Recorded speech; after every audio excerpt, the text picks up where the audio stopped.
depending on what grade level you have, those guides will start about page, it's 49 in the elementary. I'm not sure what page it is in the, you're at station 2, so go a little bit further. So day 1, when they're in their small group, I'm going to give them their station guide. I want them to look at the title. I want them to look and see if there is an hypothesis or an essential question. If there is information about the transformation that this station is going to demonstrate. Then they're going to look at their materials list. What kind of materials are they going to be using in their station? There's going to be a vocabulary list. So they need to look at that vocabulary list, make sure they understand all those words. If they don't, then they need to do some research to find out what those words mean. And again, they're working in a small group together to get this information. And then there are procedures, step by step, on what they're going to be doing in their station to demonstrate that particular transformation. In the elementary level, they are collecting data on their guide sheets. It's actually built into the guide. At the intermediate level, there are lab sheets. It's like a separate workbook that you print off if you want to use that for your students, where they're collecting data on these little lab sheets. At the high school level, it's a whole different setup. I hate to use the word assuming, but anticipating that high school teachers are using science notebooks or journals that the students are going to be collecting their data in. So I'm going to give them at least one day to read through, look at what they're going to be doing, look at the procedure, look at the questions that are going to be answered. They're processing this mentally. If I'm comfortable that they understand what it is they're going to be doing, because I'm bouncing around between the 6 groups to make sure everybody's completing their tasks. And once I'm confident that everybody understands what their station is all about, then I give them the white box. What happens if I give them the box with the instructions the first day? They start right into the box and first thing, what do I do with this? Well, if you've read and spent time studying what we're going to be doing, when I open the box, my brain is connecting, oh, I remember now, we're going to use this for this, or this is what we're going to be doing. So we want to be sure they have that mental comprehension before we give them the box with goodies. And again, depending on the students and the grade level, I'm going to give them a class period or 2 to actually do the demonstration. So they're practicing. They're getting prepared to demonstrate, because I've told them they're going to be demonstrating this station to the rest of the class. They are going to prepare as a team. I usually like to have at least 4 students on a team, or 3 if one of them is a really strong, independent, can handle on their own. Because what's going to happen, say you 4 ladies are my team for Station 1. You're going to learn the station together.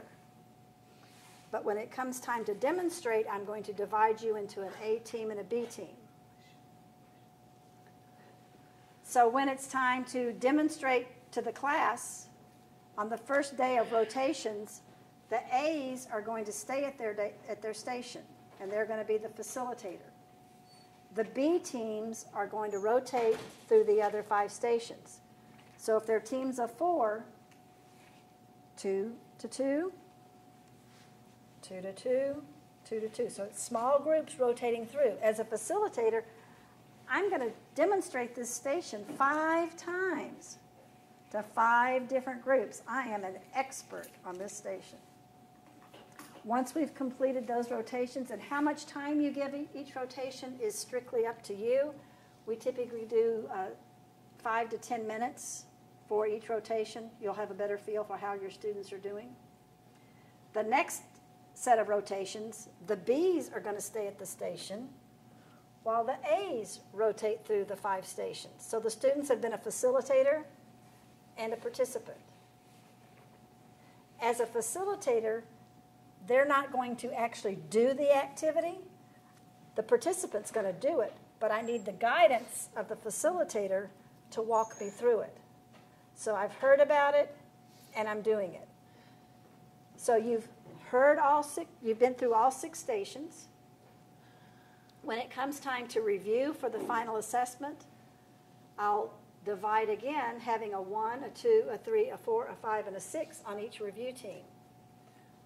I was a Station 4 person, but there's a question about Station 6 that I'm not clear about.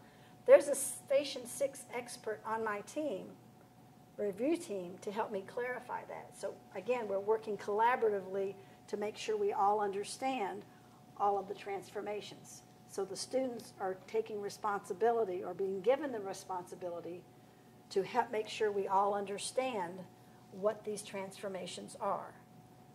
So it's difficult for some of us as teachers to kind of let go of that, the teaching part of it, and have the confidence that our students can do it. But with the empowering of the students, we found this to be a very successful model. Middle school, high school, it may not work for every class section that you have, but there hopefully will be 1 or 2 class sections that this could be modeled. We've also seen this used with middle and high school doing the stations for the elementary, especially the first year when you're trying to kind of get a feel for it. Your students would then demonstrate for the elementary. It gives you as elementary teachers a chance to see that process, to see if you're comfortable with. I know for me, I was learning along with my students because I was not very familiar with energy transformations. So it's an opportunity for us to, again, have that collaboration in the learning process and building content for those of us that are not quite as comfortable with it as others. How are absences handled in this stations? That is a question I've never had before. Because like I'm doing a roller coaster Mm-hmm. right now, Mm-hmm. and it is all group.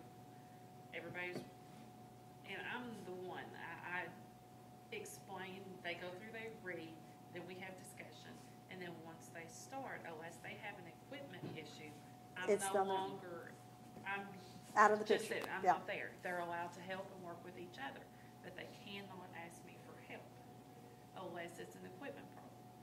So I mean, and that part works fine. Right. But when you had, like for last week, 1 kid in 1 group missed 3 out of the 5 days. Whoa. And you know, they have to come back and get Him caught back back, up. yeah. But when you're rotating through, how Right. does that go Right. into effect? That is a very good question. And that's something, you know, I've Yeah. noticed, and I like That this would be an idea, issue, yeah, But I don't yeah. know how to address I have to that. ponder that because I've never thought about that. Never had that question before. Could be definitely an issue. Especially in high school, I mean, I'm missing 2 to 3 kids every day. Really? In every class. Wow. Well, we're going to go through the 6 stations, but we're going to break for lunch, get some chemical energy in our bodies, and we'll come back and we'll go through the 6 stations so you'll know. Well, we're not going to go through them in complete detail, but I do want you to see them in such a way that you can see, again, like I said earlier, what we're doing at elementary builds at the middle school level and gets into more chemistry at the high school level. So you can use the same kit. How long would you do a unit on this? This energy? unit, Yeah. depending how I was going to do it at the elementary level, at least what we call class periods. If you're using it in conjunction with, like, this too is informational text. So if that was one of your language arts, It would probably not be just the, it's just going to be science. And how much time are you allowed to teach science? 45 minutes a day. Every day? Uh-huh. Wow. I'm impressed. Really? But doesn't it change every grade level? Well, that's just for me, yeah. Yeah. I And don't know what everybody else does, fourth grade. you're fourth, yeah, because you're tested. Are going to be. Yeah. So how much time do you have? Not even every day. Yeah. Like 3 days a week, 30 minutes at the most. 30 minutes at the most? 30, 30. 45 or 30. Every day or? It's every day for a few weeks. I've been We For, don't teach- right. Like you'll do a unit I miss my Yeah, we'll do 90 like minute science block. and social studies for a couple of weeks, and we and kind then of switch back and forth. Yeah, yeah. And you have to decide if this particular kit even fits what you're teaching. But I think the piece to take away today for you all is that you understand enough about the transformations that when you're doing your energy efficiency pieces, you can relate what's going on in the building to those transformations. That it took the electrical energy that was generated at XYZ power plant to give us the electricity for the lights to come on to give us radiant energy. So we're building a background of knowledge for you. You may not have the time to do this whole kit, but you may do 1 or 2 stations at each of the grade levels until we get to the 4th grade, and you kind of summarize it all. So it's going to take a little bit of time for you to figure out how it's going to fit. And not everybody does all 6 stations all the time. It just, where is it going to fit? It's a resource that you have. If it fits with what you're teaching, great. If it doesn't, you may want to pass it off to the teacher, not pass it off, but pass it on to the teacher at your school who would be more, this particular kit would be most appropriate for. And it could be that it's going to be those 4th grade teachers. So we could So. just sit down with other grade levels and decide Most who's going to definitely. do what Exactly. teachers. Exactly. Yeah. Because we have, I think, isn't radiant or light energy in 1st grade? So they could pull that kit, that station for that grade level. So you can use this kit however it fits. And it may not be the same thing for all the schools, all the elementaries. Each school may decide to do it a different way. That's A-okay. We're just providing you with the resources, and we want it to be functional for you and your students. So however it works for you. And If you can get Joe to get me out of the building, I'll come visit. That would be Oh, awesome. that would be awesome. I mean, I've always wanted, and my kids have always Oh, wanted. it's wonderful. Well, and it's Like the speaker idea, I mean, some of those activities to show them. Well, Yeah. I mean, because I've been thinking of all the different things that I just have that Right, that would the fit. the Mark. kids can, and it would be that. with well, the and if your station kids and have to demo. teach it, That's mastery. That's And- mastering Yeah, the if they top- can teach yeah. it, they've mastered. exactly. If you get that worked out, let me know, 'cause I've got a bunch of advances that we really want to. You could get a whole network going here within the district that, Still, you're 8%. That would motivate them to Because learn too, we can if they pair think an 8th grader, because I've got all the juniors. Well, Junior, they put them in elementary. That would be awesome. And because It would. then You all could the just- 11th grader is being mentoring to the 8th grader, They could teach that. and I mean, then get in, I mean, those we could pick, stations. I've got 5 physical science classes that, we could pick a couple from. and I it could can't be, pick one it from could every be class, a but kind of a like- reward. I've got 2 classes that 3/4 of them would do really, really well. I've got some of the kids, I've got some kids that are not top-notch kids That would do well. that would be better than my top-notch kids. Yeah, Okay, I yeah, agree.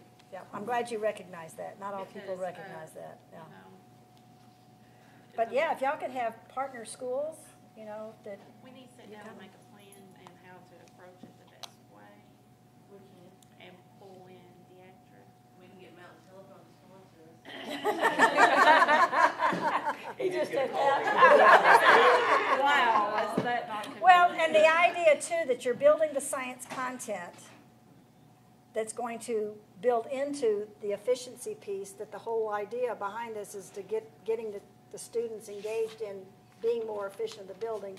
You're providing the district with the plan to cover the science content that's going to make sense why we're doing the energy efficiency piece. So, And we'll do you help have a with our science club? performance things that we've got Well, to I start was doing getting ready to too. say, we can Miranda. get with Chris. Do you have a middle science school and club? high school and have a Right. three-pass A science meeting and decide Oh. that.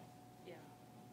Did you say science? I said, do you have a science club? I mean, think about how It's- efficient the my 4-H science club is. Olympiad is pretty much it, Science. but they I mean, you compete think on about the all efficiency of aspects of 4-H, science. And they're very focused on I the, mean, yeah, everything yeah. from anatomy to chemistry Right. to geology to hydrogeology. There's no free time in there to, Trees, insects, Yeah. I mean, it's And the other all piece- aspects of science. you were talking about absences, I don't know,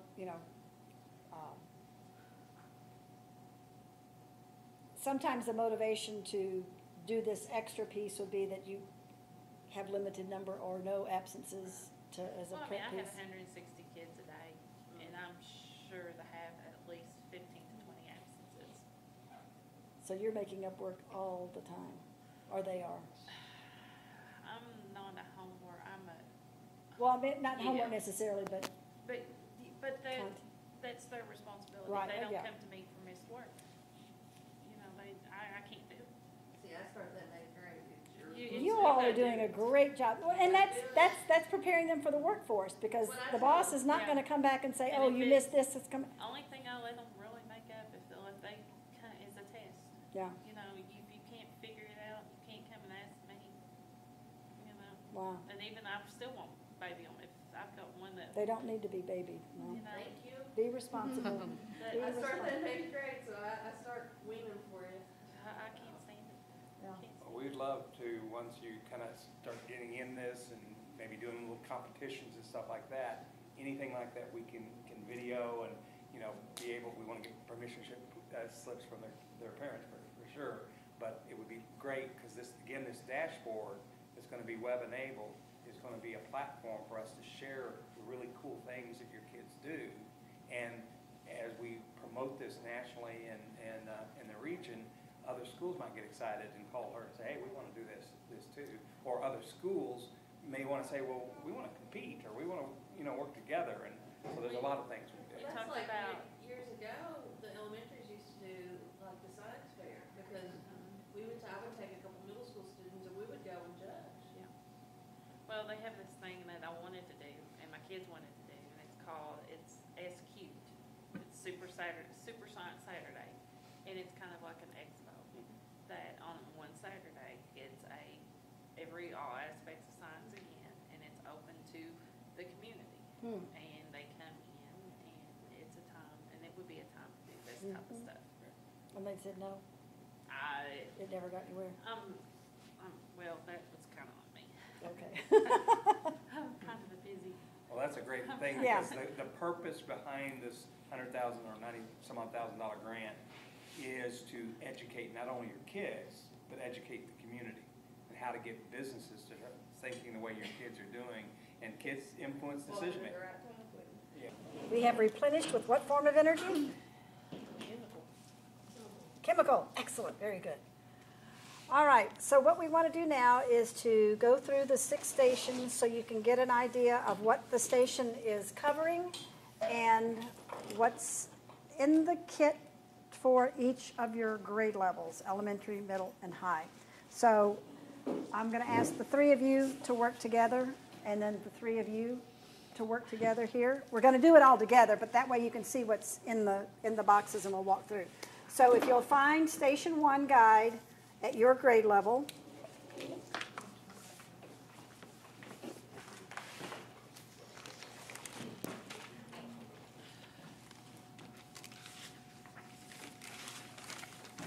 Oh, I was looking ahead. Yeah, you were procedure number 2 But it says instead Station of, 1 guide, I was just like tuned in on that one. Okay. yeah, yeah. So Station 1 is going to focus on potential and kinetic energy. Very good. At elementary level, you have an essential question. What do you see at the middle school level? It should be on probably about page 30 or so. Are you? Oh, sorry. Yeah, those are the data reporting forms. So at the middle school level, there's a reporting form for each of the stations that the students would fill in place of the science journal if you're not using science She was journal. talking about this essential question. Okay, you're at station 5, I think.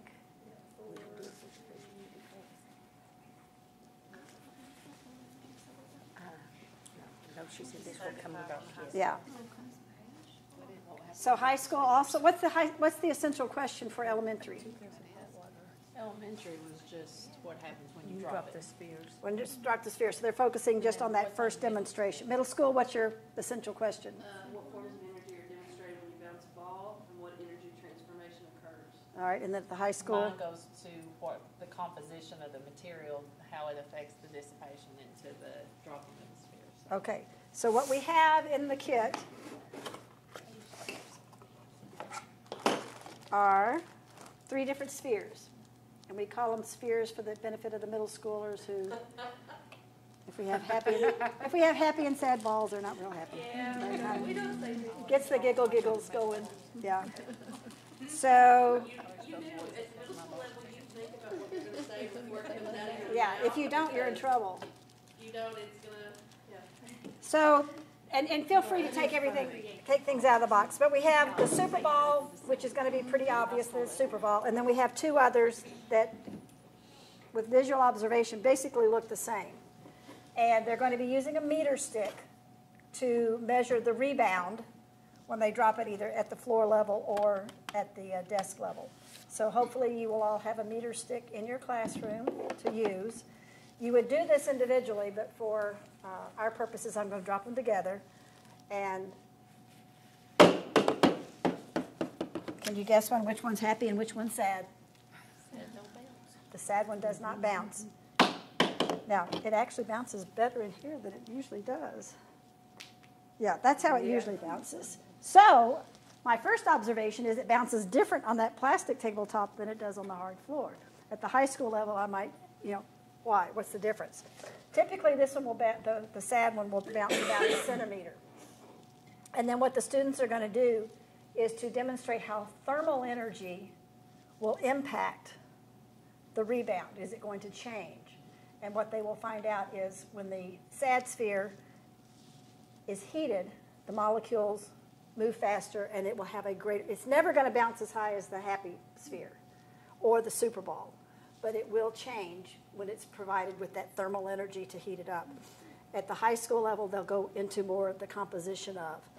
Now, if you will flip to the end of that section of just station 1, Just put my hand on it. I want you to go to the section that says what's happening. This is your informational text that explains, let's see, yeah, keep going. There we go. The what's happening section is there for all 6 stations, and it's the informational text that explains what's going on in the demonstration. Some of our teachers will give the students this page as they're prepping for their demonstration. Some teachers prefer to wait until they're comfortable with what they're doing before they give them that piece so that they don't just automatically go with what the text says and don't do the explorations and discovery for themselves. So again, how you use it is strictly up to you. So that's the first demonstration on using the happy and sad spheres and the super ball. All right, what is procedure 2 at the middle school level?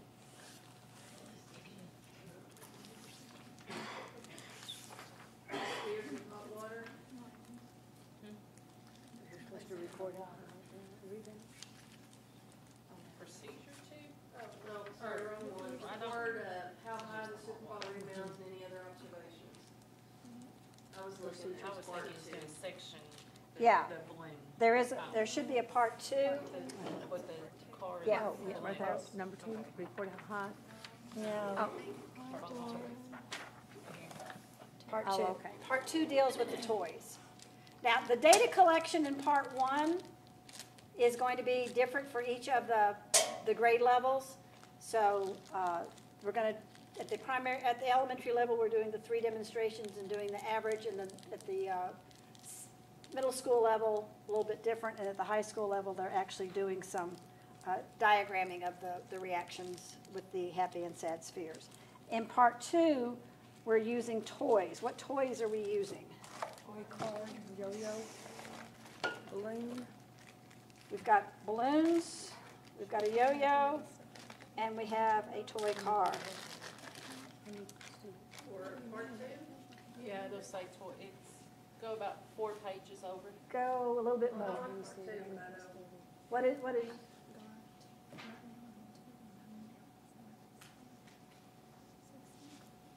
me pull mine out.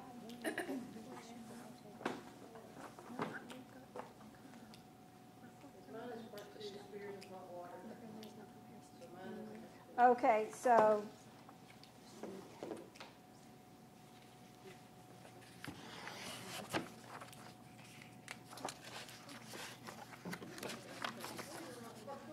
I was going to say, I'm thinking that, let me check something. There's been a revision.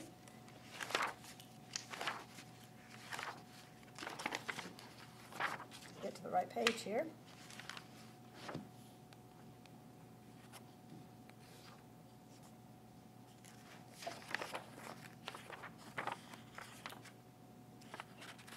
It's part 3 in the intermediate. Yes. Yes, there we go. Oh, I was just wondering, I'm like. Yeah, I don't know why they divided that at Crazy, but that's beside the point. When the first kit was developed, and for years, we had just one guide that was used for middle school and high school, because that's the only place we talked about transformations. And then with NGSS and transformations moving to the 4th grade, we said we're going to have to come up with a new guide. Let's go ahead and revamp it all. So now we have the 3 distinct levels. So I'm still learning. The yo-yo is to demonstrate, and the hardest part about getting the students to do this demonstration is if they've ever played with a yo-yo, they want to do the yo-yo reaction. And the idea here is that they hold their hand still so that they see each rebound is about half of what the previous was. Now, what's causing that? Gravity and friction. So again, the discussion and observation there. At the middle school level, what have you got going on there for the yo-yo? Oh, it's going from stored energy to energy in motion, too. Very good. Excellent. Very good. The spring car, just showing again how we store that energy until we release it. And there it goes. What do you think the balloon is demonstrating? Kinetic, stored to kinetic. Stored to kinetic. How is it? Like this? No, it has We to did be one inflated. card. It would have to be inflated. So, How useful is for energy law? for what? I did it Ah. I did 2 with but we made, instead of mousetrap cards, we did balloon powered cards. Perfect. Yeah. Infrared. Have you ever done the little boats? Not the boats. Yeah. But we did paddle wheels on the car with CDs. Makes you all this science. All right, so we've got stored potential energy. What's going to happen when I let go? It's going to move, it's going to travel. Any other transformations? Any other forms of energy demonstrated? Trick question. You have, You going to hear anything? Yeah, sound. Sound, yeah. So we get sound and motion. Now, one of the things you'll notice in the kit, it comes with a lot of supplies. I would never give the team that's doing Station 1 the entire bag. They get one balloon. One person is in charge of blowing up the balloon every time, so only one person's germs are on the balloon. And when it's class period's over, this balloon comes back to me. Now, if we're doing multiple demonstrations, I'll ask them at the end of the demonstration to cut the balloon so it can't be blown up again. But I want both pieces back. Number one, I don't want anything leaving my classroom that's going to get them in trouble in another classroom. So part of their assessment is keeping up with their inventory of materials. Just like a good scientist is going to make sure their lab is well equipped, they are responsible for getting back to me everything that's in the box that's listed on the top. If it's something they're using that's not on the top that they got from my supply table, they need to return it to the supply table. So motion and sound are both demonstrated with the balloons. At the high school level, what are we doing with the, we've got an extension here with the, Okay, I have to ask, what would batons be used for in that demonstration? getting the balls out of the hot water. Oh, okay. don't want them to burn. And it doesn't have to be super hot water. And what I typically do as well when they're waiting the 2 minutes for it to do its thing is to go on and do the balloon or the car or something else, so they're not just sitting there twiddling their thumbs waiting for the time to pass by. So, This one's calculating the speed. right. So, and middle school, what are you doing with the balloon? Balloon, I think it's in them walls. Well, you can't go to that one. Right, and you can always expand different pieces of this to connect with what some other areas that you're working with. Thermal and sound. So, any questions about Station 1? You've got a general idea of what's happening there and how you might use that. Simple, you can do that. You have them killing each other. They're always tricky, yeah. It's the silly tongs that get in the way. All right. Flip on over to Station 2.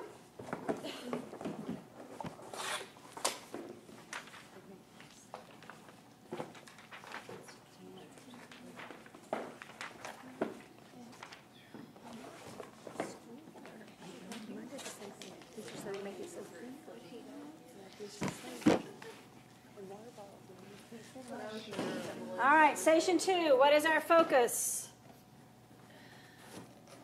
Calcium chloride affects temperature. All right, under the Station 2 guide, what does it say?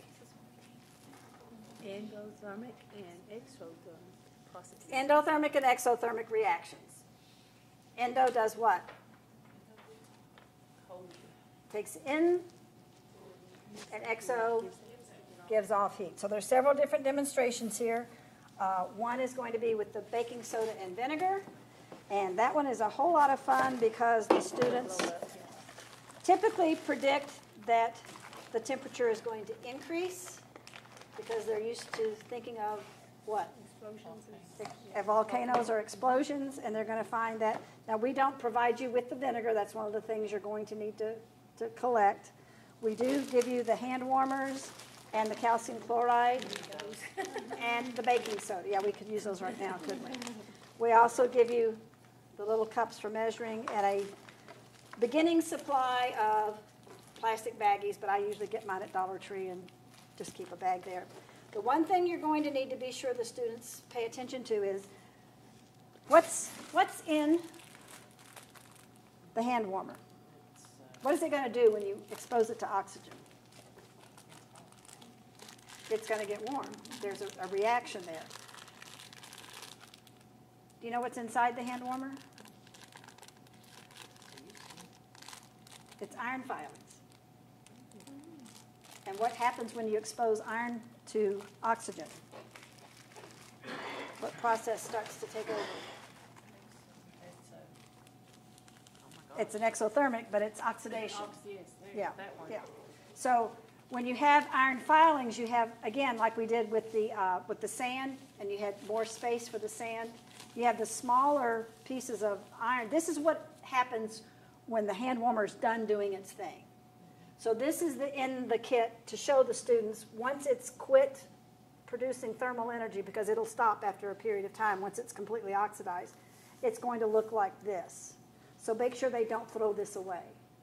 This needs to stay with Station 2 kit.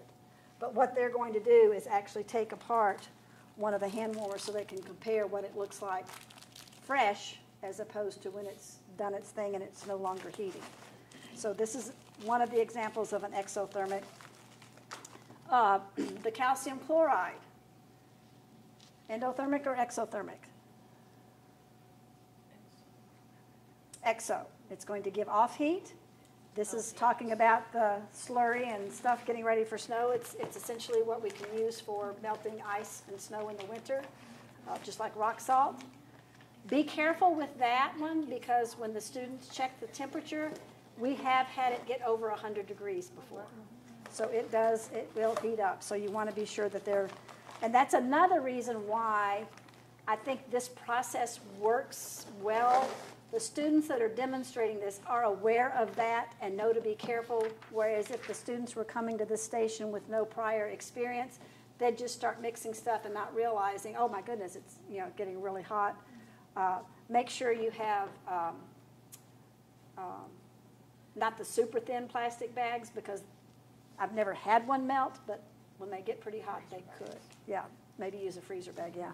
But the cheap one, the cheap freezer bag, not the expensive ones.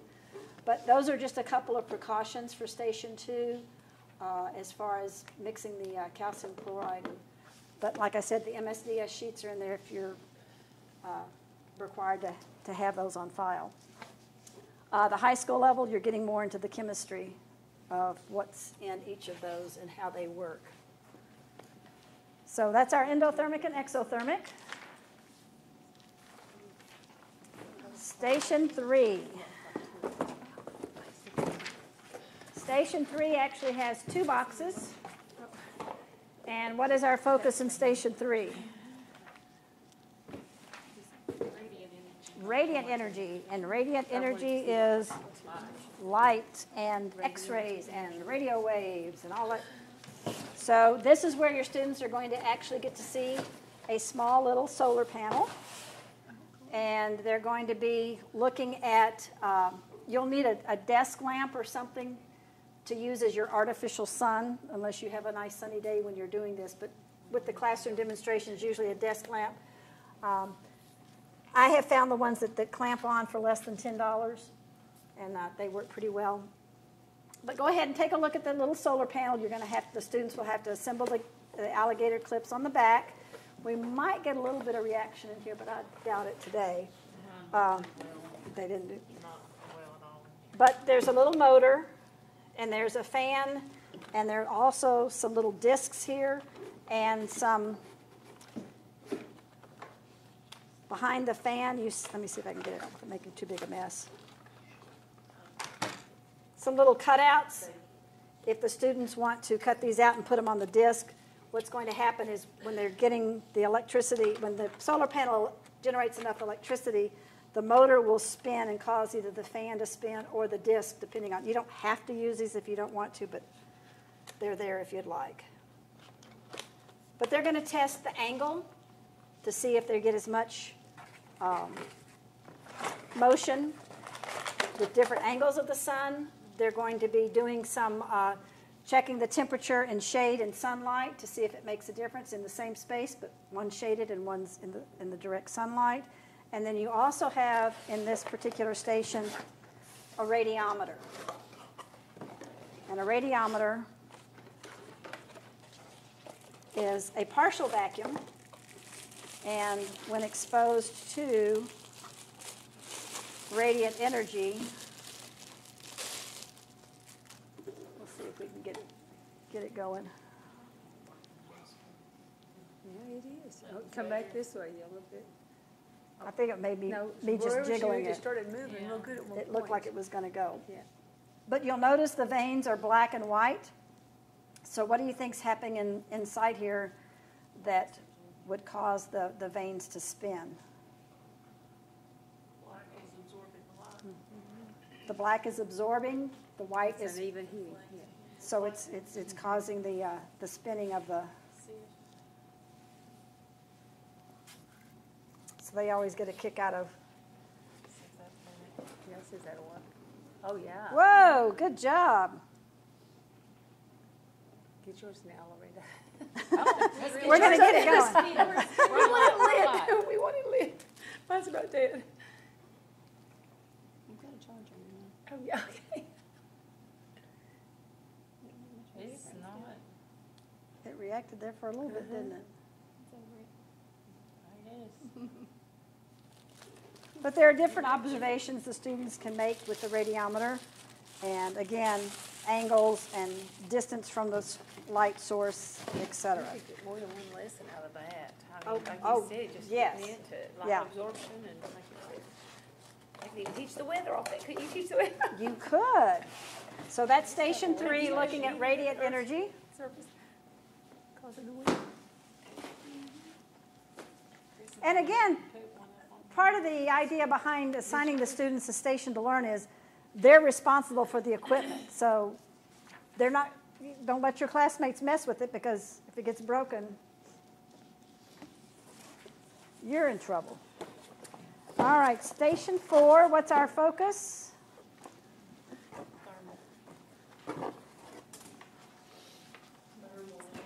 Thermal energy. Thermal to motion. Couple of really cool things in this particular kit. There is a candle to produce the thermal energy for the bimetal bar. If your school will not allow the students to handle the open flame, we recommend that you make this part of your teacher demonstration so the students still see the bimetal bar, but just take it out of the student demonstration unless you're able to trust the kids that have it. But the bimetal bar, by two different metals, and when exposed to heat, it will bend, right. And then when you put it in the cold water, it goes back to its original shape. In each one of the demonstrations, the students are asked either to look for, or they're provided with, depending on the grade level, real-world application of that particular demonstration. So if you're able to get a hold of an old thermostat, not the new digital, but the old ones, and take the faceplate off, you'll see a bimetal bar coiled up inside, and that's what triggers the thermostat to come on and off. So we're always looking for ways to show the students it's not just a cool thing, but it actually can be used in real life. Spacers on a sidewalk or a highway, again, affected by bridges, buildings, all kinds of places where we need that expansion fluctuation. The other piece that's in this particular station, I'm not a huge fan of the rubber band demonstration because for me, it's never really produced enough of an experience to really make it worth it. Some people have more sensitive skin than others. If you do use it, again, if the students are going to be demonstrating for 4 students, they only get 4 rubber bands, never the whole bag. But the idea is that you're going to be able to feel the difference, you're going to feel some heat or coolness depending on your sensitivity. Some people do it here, some people do it here, some people do it across their thigh, but for me personally, the potential for getting into trouble with the rubber band is the lack of super reaction when it works is not worth the risk of losing rubber bands in somebody else's classroom. The other piece that's really awesome is the live wire. And a live wire can be, it comes, looks like a little smiley, and when you bend it, it can be bent, twisted, it just cannot be tied into a knot. And when you put it in hot water, it springs back to its original shape, thus the live wire. In the classroom, I would suggest using a large bowl or a flask that drops into it and then it expands inside the flask. If you use a cup such as this, I have had it fly out before, so if the students don't have safety glasses, that would be a danger. But it's a really cool demonstration. These are used in the space program with the shuttle arm of the space shuttle. They are also used in greenhouses as the temperature changes to open or close the windows of a greenhouse. But the piece that most of our middle school students will associate with, braces. So, again, a really cool tool that can demonstrate how thermal energy can impact energy transformation. So that is Station 4. Station 4 at the high school level, what are we covering?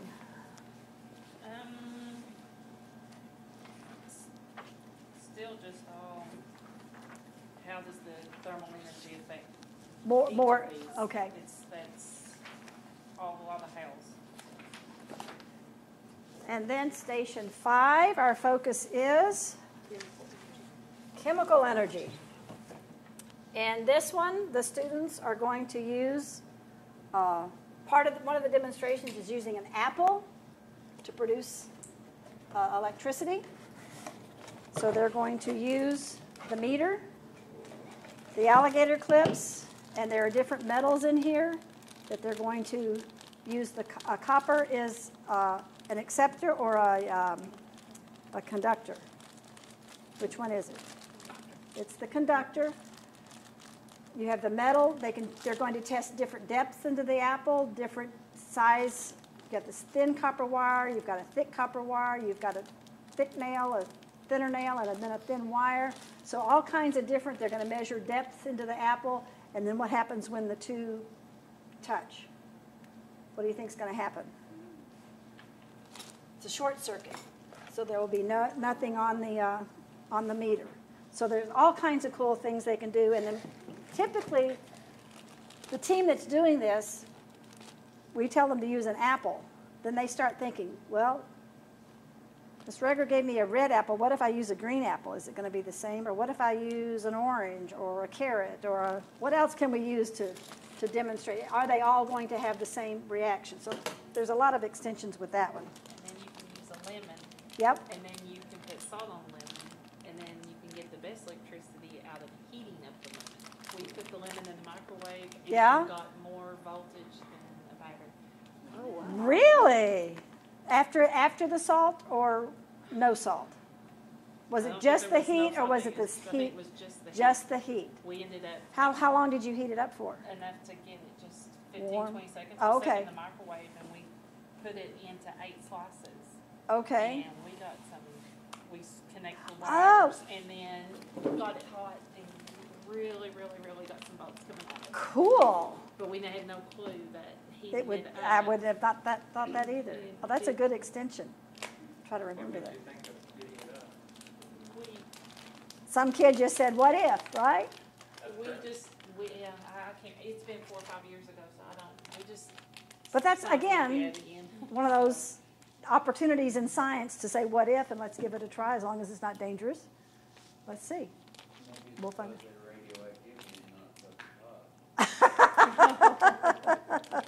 We'll feed it, we'll boil it next time we try it out.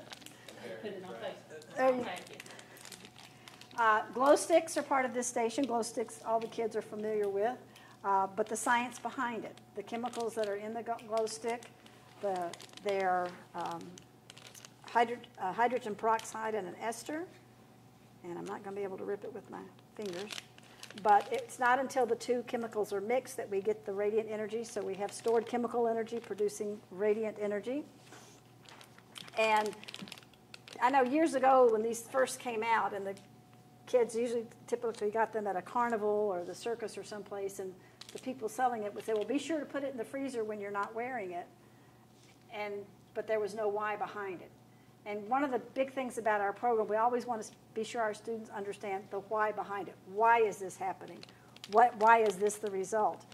And what's happening is when you put these into a freezer, it slows down the chemical reaction so it will last longer. If you leave it out and exposed where it's doing its thing, it'll, just like the hand warmers, there's a limit to how much time it will actually give you radiant energy. But putting it in the freezer slows that reaction down. This time of year is a good time to stock up on these because typically after Halloween they're on clearance different places. And I've even used, there's some smaller ones that you can get at Dollar Tree. But I try to watch these in the fall, and the hand warmers I stock up on in the spring after hunting season when it's getting warm, and places will have those on clearance as well. But they'll learn to use a meter and how to read the meter and to show the reaction from the two different demonstrations here. But the one with the Apple battery, when they start thinking about other opportunities, they kind of go wild and crazy. And then station number 6, our focus is electricity. So in this one, they're actually going to be using, again, depending on the grade level, their motors, and they're going to see how they can generate energy motion using the battery, or they're going to be doing they're showing the magnetism with the compass and using the different voltages of the batteries. Just a couple of different demonstrations. They're going to show how they can reverse the direction by reversing the leads of the alligator clips. So this is one that those that are more mechanically inclined will be interested in. It's important that you keep your batteries separated because they will drain, and it will affect the compass as well. So be sure that you watch out for that. But those are the 6 stations. You might have an idea before you start this which students you think would be most appropriate with which station. But again, whether or not you use all 6 stations at one time is up to you. And whether you use them all at the same grade level is up to you. So feel free to change around and modify as you see fit. Any questions? Be sure before you start, though, that you have taken a look at the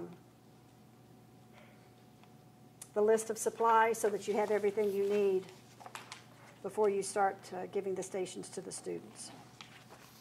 All right, I need this teacher guides back.